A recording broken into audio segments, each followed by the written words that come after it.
आज के इस वीडियो में मैं आपको बताऊंगा गाइस कि जब भी आप यहाँ पर व्हाट्सएप के अंदर आप स्टेटस लगाते हैं तो गाइस इसके अंदर आप म्यूज़िक कैसे लगा सकते हैं बताऊंगा कोई भी फ़ोटो पर। फॉर एग्जांपल के तौर पर यहाँ पर ये फ़ोटो है तो यहाँ पर मैं म्यूज़िक लगा सकता हूँ जो कि यहाँ पर रहेगी। पर आप देख सकते हैं यहाँ पर म्यूज़िक आ चुकी है।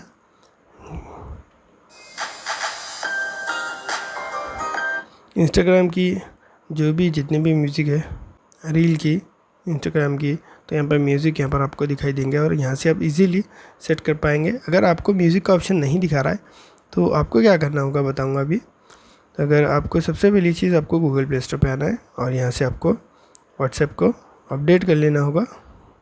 अपडेट करेंगे तो यहाँ पर आपको ये फ़ीचर मिल जाएगा और आप कोई भी फ़ोटो पर म्यूज़िक ऑटोमेटिकली लगा सकते हैं जिससे आपकी फ़ोटो वीडियो अच्छी लगेगी।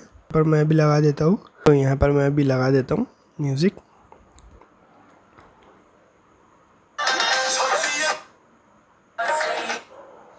ढेर सारे हैं तो आप लगा सकते हैं कोई भी। तो उम्मीद करता हूँ ये सब कुछ समझ आया होगा। अगर वीडियो अच्छा लगा तो लाइक कीजिए, शेयर कीजिए और चैनल को सब्सक्राइब करने के लिए थैंक यू वेरी मच।